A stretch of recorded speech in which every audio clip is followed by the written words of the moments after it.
Okay, well, welcome everybody. This is our last night of our book study on Rachel Lambert's book. We're thrilled to see you here. I am Sue Looney, and I do consulting work and think deeply about how children learn mathematics and how we can make that joyful and accessible for all. So really happy to see you here tonight.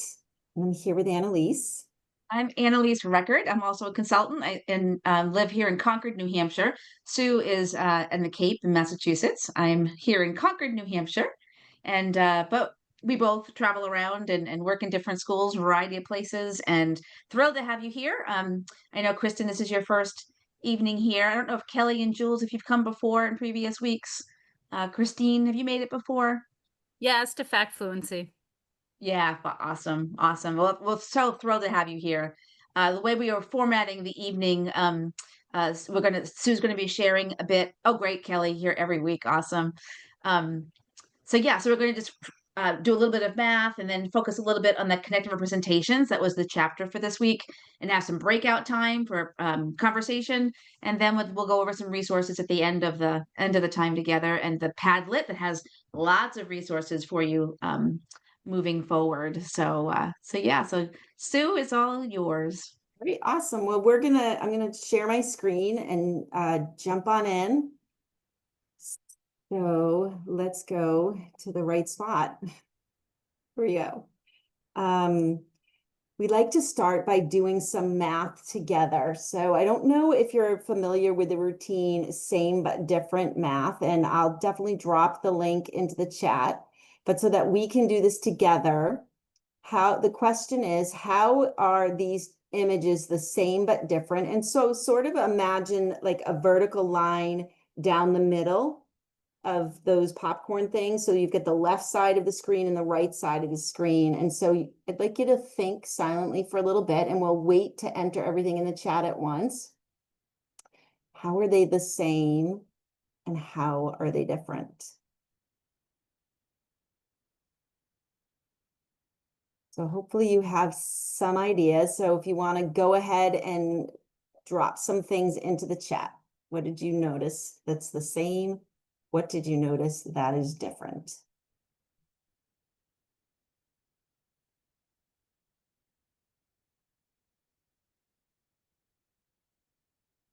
And since I'm showing the screen, Annalise, if you want to take some time to let us know what's in the chat.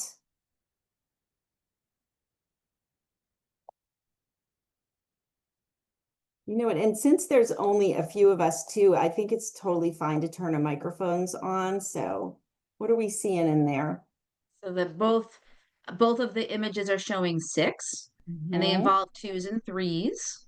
Can we Notice pause there? Can we pause at that one? Mm-hmm. They involve 2s and 3s. They both involve 2s and 3s. So where do we see 2? Can anyone maybe just turn your microphone on for a moment? Where do we see 2 on this side as opposed to where do we see 2 on this side? How can we talk about the 2s? I see on the left side 2 groups of 3. Oh. And then on the right side, I see 3 groups of 2 boxes. Okay. 2 groups of 3 versus 3 groups of 2. Do other people agree? Yeah, so on the left, the two has to do with how many groups there are, but yes. the 2 on the right has to do with how many are in each group. It's almost like a tongue twister, right?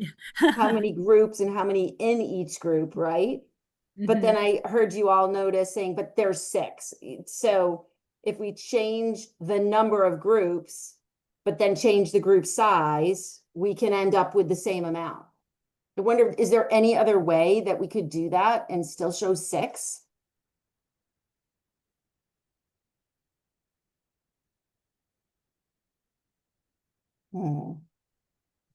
So this is the same but different routine. Like we could keep it going. I don't know if anyone thought of another way that we could show 6. That was just me thinking off the cuff of like where I might extend and pull it further.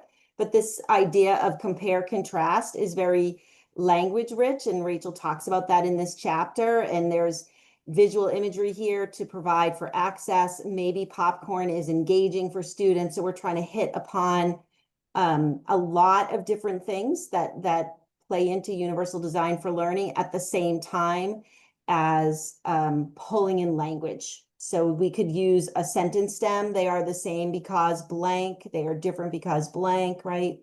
We use silent think time. So I'll share the website for this, but does anyone want to share or say anything else about this image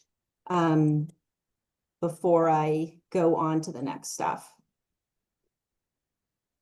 I mean, I think it would be important to make sure there is a line, Yeah, like visually for the, like if students were going to be looking at this. yeah.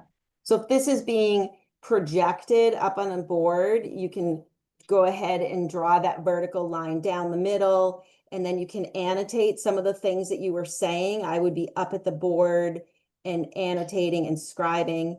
I actually was just interviewed for a podcast that'll drop on September 18th by the Learning Center, which are the people that publish Bridges, and they talked about that. How do we mark this up in other ways that make the ideas and the thinking more visible? But I agree with you. I think it's even having a bigger space here might have been nice, right, Kristen? Like even more to the left and more to the right, because for some kids, what little kids will do, they'll count how many all together. They'll just start seeing this additively and add them all. So it's important how we represent it connects to what it is that we want to be talking about. Anything else that anyone wants to say? Okay, so if you're not familiar with Same But Different, there's a lot of different programs that talk about same and different, same or different, compare, contrast. And then this is my website that has hundreds of images across various different topics. And if you haven't seen it before, it's super easy to use. So if you're interested in addition and subtraction, you can click right on, and they're all here for you, and you can make them large and do whatever it is that you want to do with it. So I will go back to our slides, but just jump in with any questions. And there's time later too to talk about routines. So this is sort of our format for each gathering. We would love feedback on this. How did this work to format it this way, especially those of you that were here more than once, but even just tonight, starting with doing some math together, and then a brief presentation from the chapter, then putting you into breakout rooms to have some conversation, and we frame a task for you, but you also have the opportunity to talk about whatever you're wanting to talk about. And then we come back together and share, and then we go over all of those awesome resources. So Annalise mentioned the Padlet. So the Padlet is the main storage place, if you will, where Annalise has done a beautiful job connecting many, many resources, and it just keeps growing from last year into this year. So that's an important takeaway, and we'll go over that towards the end. Okay, so I wasn't sure if you were trying to add to that, because it looked like maybe Annalise, you had something to say. Did you want to add on, or are you good? I am good. Okay, so chapter 13 was about connecting representations, and these were three things. The three big ideas as I went back and reread and thought about this chapter. And there was instructional routines that foster connection. So I wanted to start with a routine. And then I put the UDL spotlight. They're talking about designing for the margins. And so I want to share one of my very favorite videos and give us an opportunity to chat about it. And then this idea of connecting representations is where we're going to end. And I'd like to give you an opportunity to talk more about that connecting piece when you get out into breakout rooms. So in terms of instructional routines, we just did Same But Different. That's my favorite. I have all those resources and books and whatnot about the routine, but I thought we could take a moment. I'm just curious, do you have a favorite instructional routine for the math classroom? If you do, and you want to go ahead and drop that in the chat, I think we're just all a little curious about that. And these are the components that we're looking for. So authentic context, use of multimodal techniques, rich opportunities for language, and instructional scaffolds that abstract thinking.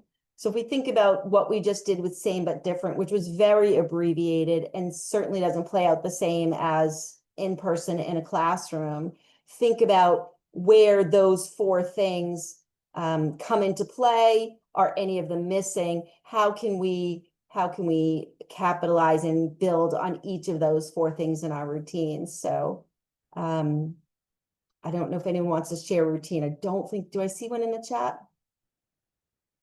Take a peek. Yep, I don't see. Oh, yeah, we have one about which one doesn't belong. Yep. And also number talks. Yeah, really great. And which one doesn't belong builds on this thinking of same but different, because again, you're doing this compare contrast, but in that routine, you're looking at 4 things at once, whereas in same but different, you're just looking at the 2. And then of course, number talks are amazing. And we talked about that a little bit last week. So, and number strings too. Wonderful. So the next bit is a video. I am curious if anyone has seen this before. If you have, if you just want to drop yes in the chat. This is one of my all-time favorite videos. We're going to watch it for 5 minutes. And then I want you to think about, I just want us to put our microphones on and chat because I think it's quite powerful. And the question that I was thinking about, and I hope it sort of stays with you beyond tonight because there's a lot to it. What average expectations, whether curriculum, pace, grading, behavior, what persists in your school or your district? Because there are some things that are just the way our system is designed that might be different than your own personal classroom. And then how might those things be reframed to honor learners' individuality? So I'm going to go ahead and hit play, and hopefully the sound is okay. If you'll just interrupt me if it isn't. You're going to sit back, listen for 5 minutes, and then we're going to react to the video. Did anybody put in the chat? Yes, they've seen it? Yes. Kristen's seen it. Okay, well. And I saw it today. You had mentioned it to me and I watched it today. For the first Loved time? it. Yeah. Yes. So Kristen, it doesn't get old for me. So we're only going to watch 5 minutes. So hopefully it won't get old. Volume okay?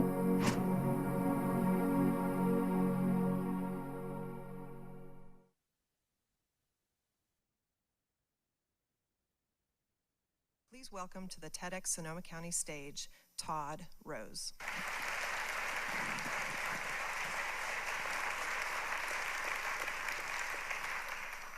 It's 1952, and the Air Force has a problem. They've got good pilots flying better planes, but they're getting worse results, and they don't know why. And for a while, they blame the pilots. They even blame the technology. And they eventually got around to blaming the flight instructors. But it turned out that the problem was actually with the cockpit. Let me explain. Imagine you're a fighter pilot. You're operating a machine that in some cases can travel faster than the speed of sound, and where issues between success and failure, sometimes life and death, can be measured in split seconds. If you're a fighter pilot, you know that your performance depends fundamentally on the fit between you and your cockpit. Because after all, what good is the best technology in the world if you can't reach the critical instruments when you need them the most? But this presents a challenge for the Air Force, because obviously pilots are not the same size. So the issue is, how do you design one cockpit that can fit the most individuals? For a long time, it was assumed that you could do this by designing for the average pilot. That almost seems intuitively right. If you design something that fit for the average size person, wouldn't it fit most people? It seems right, but it's actually wrong. And 60 years ago, an Air Force researcher, Gilbert Daniels, proved to the world just how wrong this really is and what it was costing us. Here's how he did it. He studied over 4,000 pilots, and he measured them on 10 dimensions of size. And he asked a very simple question. How many of these pilots are average on all 10 dimensions? The assumption was that most of them would be. Do you know how many really were? 0. Gilbert Daniels proved there was no such thing as an average pilot. Instead, what he found was that every single pilot had what we call a jagged size profile, right? It means no one's at the same on every dimension. And this makes sense. Just because you're the tallest person doesn't mean you're the heaviest. It doesn't mean you have the broadest shoulders or the longest torso. But this is tricky because if every pilot has a jagged size profile and you design a cockpit on average, you've literally designed it for nobody. So the Air Force realized they had a problem, and their response was bold. They banned the average, meaning that moving forward, they refused to buy fighter jets where the cockpit was designed for an average-sized pilot. And instead, they demanded that the companies who built these planes design them to the edges of dimensions of size, meaning that rather than design for, say, the average height, they wanted a cockpit that could accommodate as close to the shortest pilot and the tallest pilot as the technology would allow. Now, the companies that made these planes, as you could imagine, weren't happy, right? They argued and lobbied, and they said it's going to be impossible, or at least impossibly expensive, to build a flexible cockpit. But once they realized that the Air Force wasn't going to budge, suddenly it was possible. And it turned out it wasn't that expensive. And in fact, they made great strides, leveraging simple solutions that we all take for granted in our everyday lives, like adjustable seats. And as a result, the Air Force not only improved the performance of the pilots that they already had, but they dramatically expanded their talent pool. And today, we have the most diverse pool of fighter pilots ever. But here's the thing. Many of our top pilots would have never fit in a cockpit designed on average. So, most of us have never sat in the cockpit of a $150 million fighter jet, right? But we've all sat in the classroom. And I would argue. Okay, whoops. I think I hit the stop 1 second short. He said that we have problems. That's kind of where, and there's maybe another 10 minutes. So if you want to watch the rest, you can Google that clip or I can put it in the chat. What are your thoughts about that? I'm sorry, go ahead. Oh, wonderful. It's on the Padlet. It's on the Padlet. Yep. Wonderful. Thoughts about the video, reactions? What's the messaging have to do with the book that we're reading and topic we're thinking about?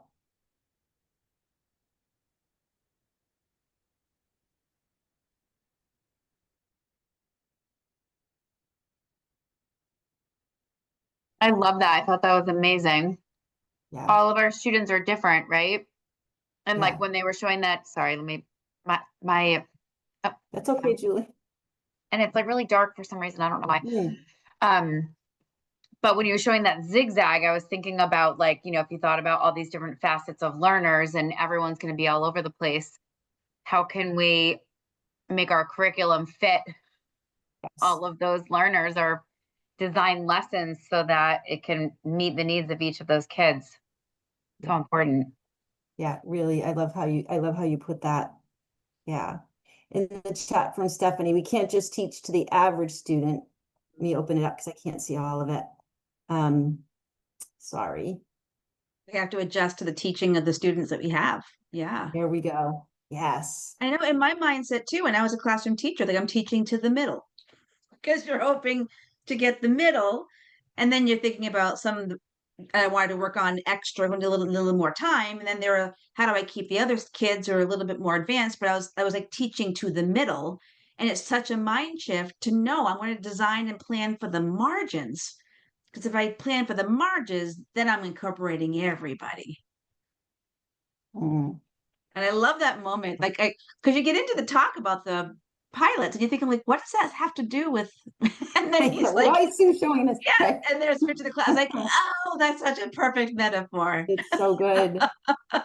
From Stephanie too, and don't say it can't be done. We just have to figure it out. Yes, all of a sudden it could be done and it wasn't too expensive, right? I love how he says that. Yeah. Absolutely. And we can keep talking about this in breakout rooms. It's a super powerful video clip. And I think the analogy is real obvious, but I want to point out something else, sort of adding on to what Annalise and Stephanie, what you were sharing. So instead of teaching to the middle and to the average, then the next thing we learned about was how to differentiate, right? And so we've got this happening and this happening and this happening. And it's hard, right? And our heads are spinning. Well, designing for the edges, or universal design for learning, which is really what all of Rachel's book is talking about, means we have one plan that captures everybody. So we don't have to be responding. Like differentiation is like, okay, well, they've already not done well, so now I have to think about my 3 levels, right? Universal design says, well, let's design to catch more kids.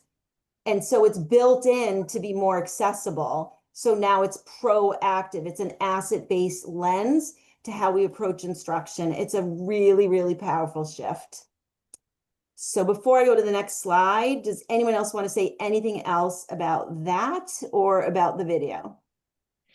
I mean, I think that the way we measure students and the way like we have standards and we have standardized testing, and that the way we approach thinking is like sort of the average. Like we're looking to check off some boxes and make sure that, and instead of thinking about how we measure things in like a wide like, sort of lens of things, like we're looking for students to be able to do this, this, and this according to these standards. And it's less about whether they do it, and it's not about how they get there. Yeah, I love that. And I think that speaks to the question that was at the top of the slide. Like, what are those things that are going for average? So are our testing, our assessment practices, and how can we actually define brilliance differently, right? Like everybody has brilliance. And so, and we tend to respond to what it is that we're measuring. So can we in our roles in any way impact what we measure, what assessment looks like, how we define brilliance, and fight for that, right? Yeah. Anyone else? I mean, I was thinking, a lot of the average, like teaching for this middle ground, is really based on assumptions that we make in the past, so assumptions people have made in the past about ability levels. When the universal design idea is like really knowing how your students think and how they're approaching problems, and like how can you create lessons and create math problems that are going to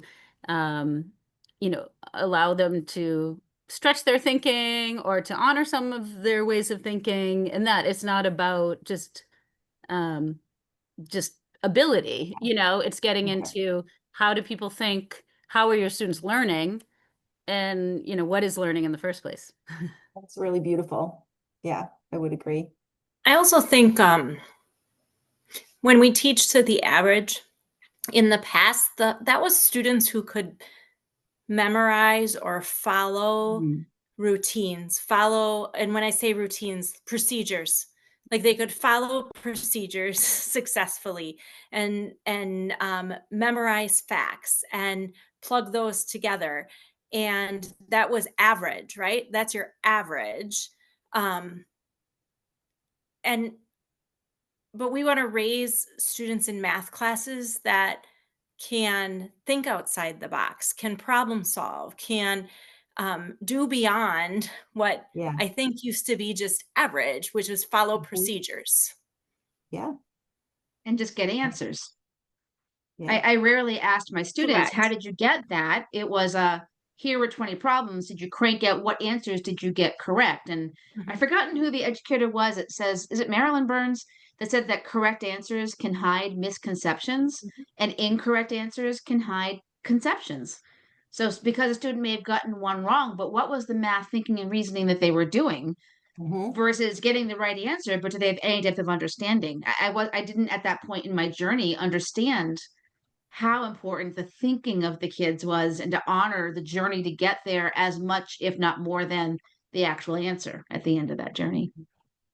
I love that. And if we think about that in advance of a task, then we design with that in mind, right? We design with more opportunities. Yeah, so I'm going to keep it going forward because it's 7:29, but you'll have breakout rooms to continue it. Like I said, one of my very, very favorite clips. And there's a whole book by Todd Rose. He's amazing. And the CAST organization, which is out of Harvard University, really is the premier place to look for information on UDL. So, okay, so we're going to look at one more thing way too quickly, but it will be okay. This was a hard chapter to want to summarize. So I've been holding Annalise back. I'm like, you can't show this visual yet because I want this for the chapter of connections.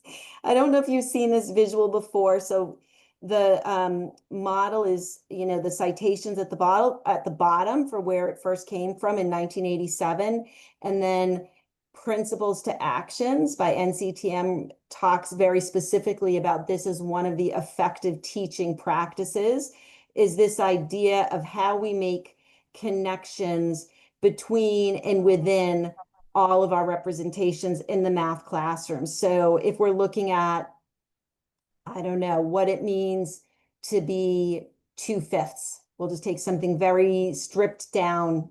What is 2/5? Do you have a visual for that? Do you have a symbol for that? Do you understand that verbally? What about in context? How would you show that physically? And so having this robust understanding, but what's equally important to the symbols are those arrows, which indicate the ability to bridge and connect those. And it ends up with this whole star thing going on, and it's this beautiful pentagon. So can I connect all of those to each other? And if I can, then I certainly am demonstrating a really robust understanding.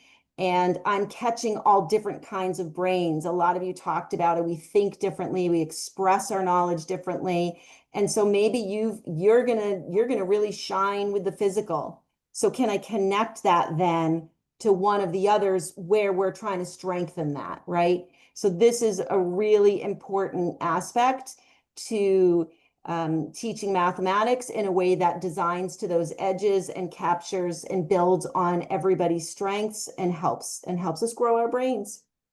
So I love this model.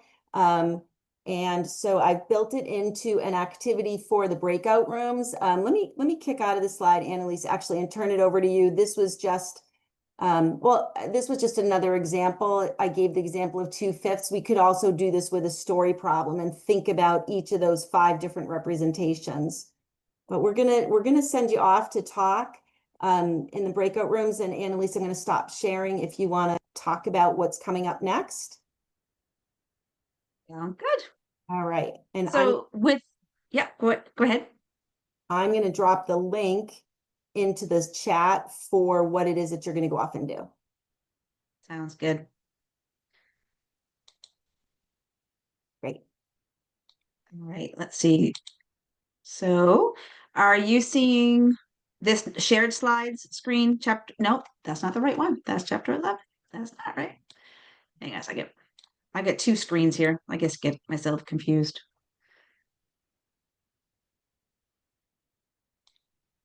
I just need to get to the Want me drive. to share it? Yeah, I'm sorry. I thought I had it already up on the screen, and I don't have it on the screen.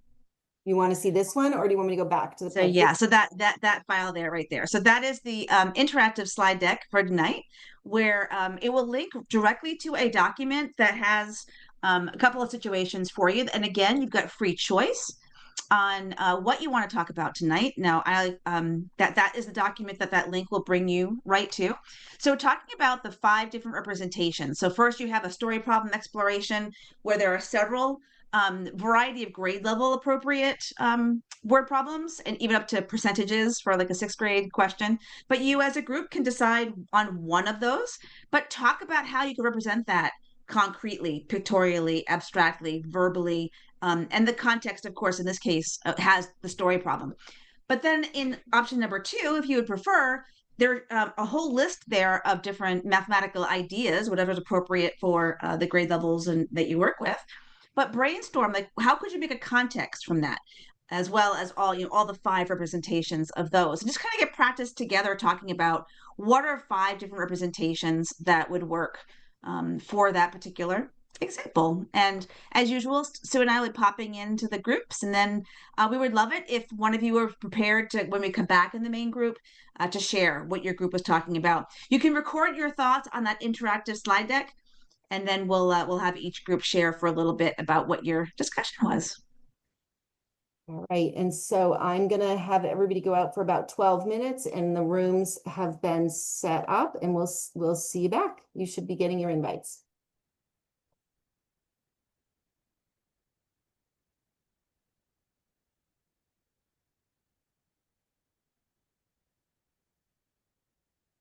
Okay. Amy, did you get your invite? Okay. Welcome back, everyone. So happy to have been able to see what you're coming up with. We, of course, have that interactive slide deck. We can see what you're writing on there. And what was so fascinating, there were 2 groups. You both chose the same problem. And it wasn't the first problem, it was the 3rd. It's like, what are the chances people could do that? So it's perfect for us to wrap up with the same but different, noticing and wondering of what was the same and what is different. So let me just show you the first group. So of course the context is the same because you both chose the same story problem. So we have the school bus. Oh, so the 24 students in each of the 7 classrooms, and how many students were there in all. So you have the context of that. The visual, this group thought of a diagram or a tape model, like a tape diagram model to show the structure of the story. Physical would be cubes or base 10 materials, breaking it into partial products. For symbolic, those abstract numbers, of course, you'll notice how they wrote the 24 plus 24 ...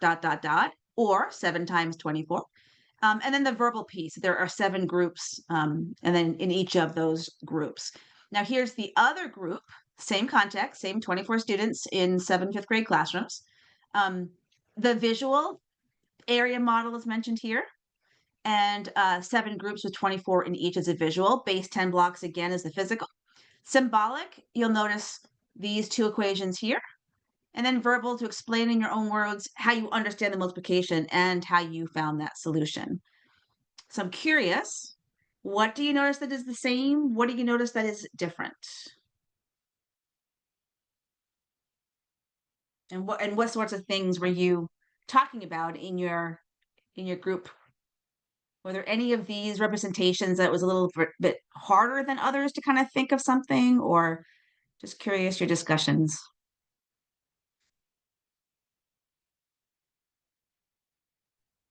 I think the same, I'm seeing that both groups, we had the 7 times 24. I think it was good that the second group, assuming that there might be some discussion about the commutative property, that I could also write that as 24 times 7, or it would be the same, they would be equal to each other.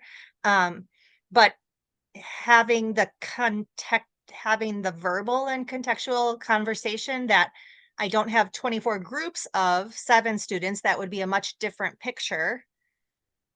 In this story problem, there are 7 classrooms, there are 7 groups, and there are 24 in each. Right. That context is different, right? And it's in the US that we tend to read 7 times 24 as 7 groups of 24. In other places in the world, they read it as 7 24 times. So it's the opposite, right? So there's no dictate on what it must mean. So if I ask a student to draw me a picture that represents 7 times, let's say 24, if they draw me 24 groups of 7 and I haven't given them a story context for it, I'm good with taking either a representation of 7 groups of 24 or 24 groups of 7 if I haven't said there are 7 classrooms of kids and in each one there are 24, because then the picture would look different of the context. But if there is no context, I see this a lot with teachers because they answer key in their textbook. Like, draw an array 3 by 4, and a student draws an array 4 going down and 3 across, and they want to mark it wrong because it's not the 3 groups of 4. It's like, well, hang on, you gave no context. That's we know the mathematics, right? That it's not it's more to it than that. So definitely having those different ways of writing commutative property. Of course, we also could write it with the answer first. We could do 168 equals 7 times 24. So always being mindful of equality and making sure our students understand that the equal sign does not just mean calculate. It means a balance. The value on both sides of the equal sign need to be are the same, right? So anything else you noticed that was different between the two groups representation examples? It's interesting that you brought that up because we wrote it both ways, that multiplication equation both ways, because of the way that the story was worded. The 24 comes first. So we were thinking, well, kids might write 24 times 7. But like you said, in the US, we're used to thinking 7 groups of 24. So 7 times 24. But I like the way that the person that spoke before said, well, when you bring the verbal into it and you have them explain or talk about that context and verbalize it, you know, that helps them make that connection. Absolutely. And I would love us to take a few minutes, just a couple of minutes right now. It's so important to me that the mathematics we're working on as well. I would love you all to think, how would you solve 7 times 24? And how could you put that in a verbal way or in the pictorial way or a concrete way? So one of you had mentioned one group about breaking it into partial products. That is one way, right?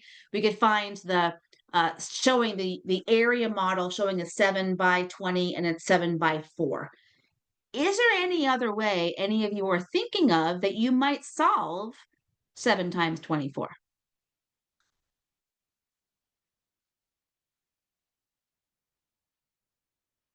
I mean, I didn't think of it while we were talking about it, but I can't remember which chapter it was in the book, but there were students that were thinking about 7 times 24 is hard, but if I did 7 times 25 minus 7, you might. Right?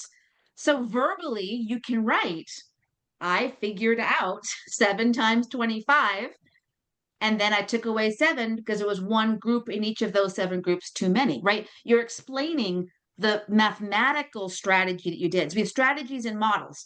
We have strategies, which are what you're doing with the mathematics, and then the models are making that thinking visible, right? So our representations are showing that, but the verbal piece can be explaining what our thinking was. Would anyone think of it in another way? I was going to say 5 groups of 24 and then 2 more 24. So Right, similar. breaking apart that gnarly looking 7 into 5 groups and 2 groups. Let's do the 5 groups. Does anyone have a strategy to figure out 5 24s? I do 10 24s and then take half of that. So 5 is half of 10, right? Our base 10 number system, our number system is based on 10. So 10 24s is 240, not because you add a 0, but because in our place value system it's 10 times as big, right? And then you can half that because 5 is half of 10. So 120 is the 5, and you have to just add 2 more 24s, right? So I just want to be mindful of that too, that the verbal piece to this is actually the strategies of us solving 7 times 24. It's a part of the process because there's so much flexibility within that.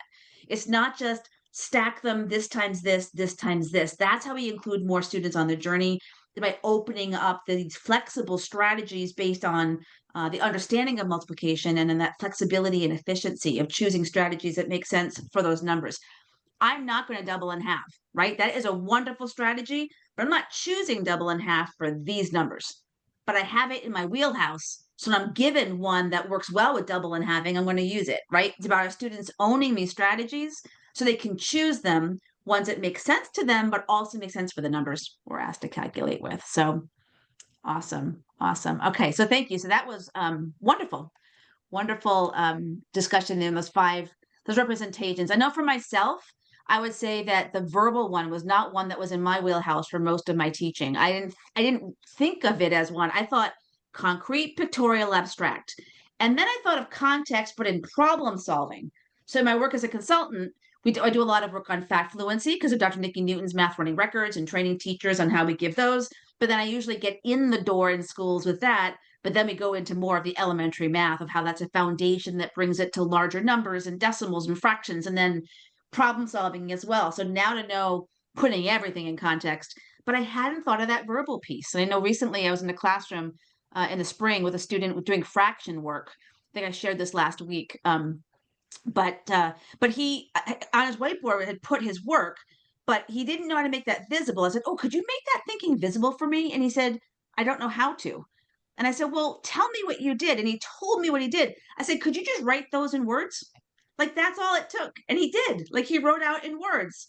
And like, oh, I never thought of that as an option. So I love that now as, yeah, I got to think of that too. And the students, we need to model their thinking until they can model it themselves. If they don't know how to make it visible to us, we need to be modeling that thinking as an entire class, but also with those in small groups and working with the students so that we can help show them how to model their thinking and make it visible. So awesome. Was there anything else anyone wanted to share about the breakout discussions, these 5 representations, connecting them, the importance of connecting the representations in everything that we do, all grade levels, all topics?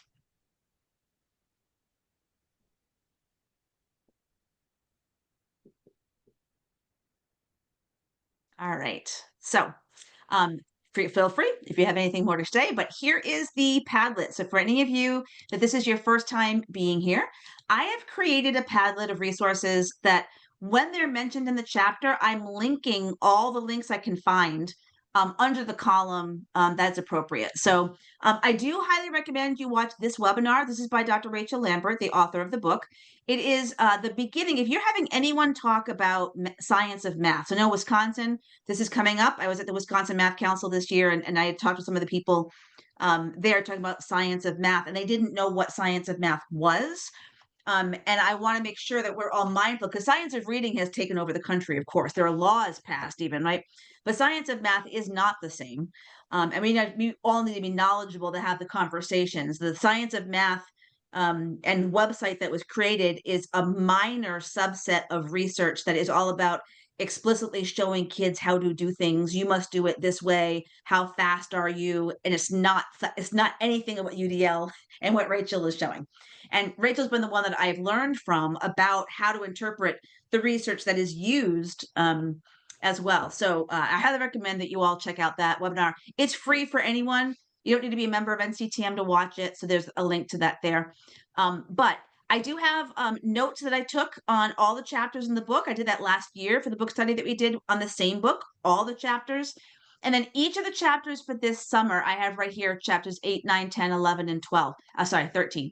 And so underneath each, you have the recordings for each of those weeks. You also have these slide decks that we did with the interactive ones.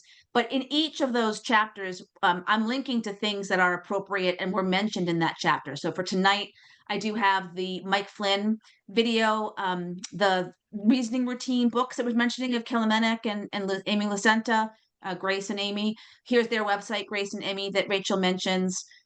Here's the cognitively guided instruction book, the standards for math practice, those 8 standards of math practice that she talks about, NCTM's 8 practices, and even the realistic mathematics education, RME. I found a website for them. It's in the UK. I also gave you a link to braining camp. So thinking about representing our thinking, if you are working with upper elementary students or middle school students who are reluctant to use physical manipulatives because they think erroneously that they're babies for only certain people, or that it means that they're dumb, anything like that at all, the virtual manipulatives are as powerful as the physical. It's not either or, it's using them both. And I'm wanting any manipulative a student will use is good for me because I want them using manipulatives to see visually these representations. And I do have a great relationship with Braining Camp, and they are allowing me to give away a code Be Curious that will get you 3 months access for you and all of your students. And feel free to share that with friends of yours as well. So they'll give you 3 months access. It is a for-pay website, but it's about $650 for a year for an entire school. So when you think about what you might purchase for manipulatives for a classroom, spend that amount for $650 for an entire school, all grade levels. Like it's a phenomenal site. They're also the only site that has Cuisinart rods, and those are my favorite manipulative. So that's what brought me to them. Here's a link to Sue's same but different math website. These are examples on there. We began tonight with that. They're examples from kindergarten to high school. Like, it's for everybody, and such a valuable routine. And so I want to make sure there was a direct link for you there. And here's the video that we watched only a part of tonight, that band The Average. So again, this is a growing set of resources. When you slide over to the right, you will see the other chapters that we didn't cover this summer, but we did last summer. And I'm going to be reorganizing this now that tonight is the last one that is done. I had a meeting yesterday. Actually, I met with Rachel Lambert, and she loves this Padlet. So we're going to be working on making a version to go onto her website so people can have access to the Padlet of resources, and even growing that. Just talking about interviewing some of the people and the teachers that are mentioned in the chapters. And what I also learned is that she is recording right now the audio for her book. So she is reading her book and recording that, which it makes so much sense that a book about access be available to us to listen to if someone prefers to listen to it, right? So all right, so now I wanted to make sure this is our last session, and so thankful and grateful to all of you for having joined in. And I love the fact that some of you came for the first time tonight. I love it. I think that's so awesome. So first of all, we wanted to mention that well, in my discussion yesterday with Rachel, the Corwin publisher would like there to be a book study guide, so that when people purchase her book, that there's a book study guide. And I've done this twice now. So she thought of me when Corwin asked her about that. And so we met about how I could help her write this book study guide. So what I would love to know from any of you, you're welcome to email me anytime. My name is Annalise Record. My initials AER. So it's just AER at annaliserecord.com. So it's my initials at my name.com. But I would love any advice that you have of what, thank you, Sue, of what could I put in that book study facilitation guide that'd be valuable to you. And that's why we want to make a Padlet that has all the resources that anyone in the world that's doing her book study would have access to, these links that just link you to all these resources. Is there anything else you can think of that would be helpful to you? Maybe you're facilitating a book study with your teachers.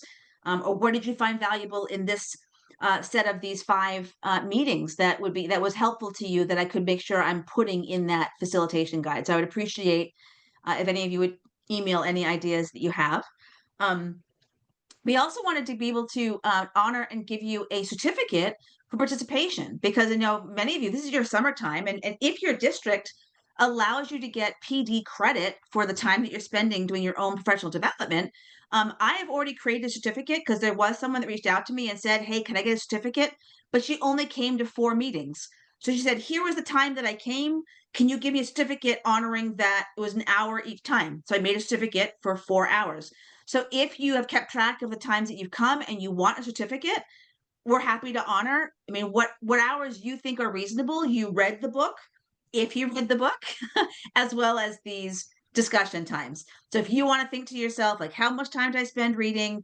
What sessions did I go to? Could you give me a certificate for whatever hours you want? I will make you up the certificate and send that to you. So, but it's all different for everyone, because everyone came different times. So just email me the total time and I'll make you that certificate.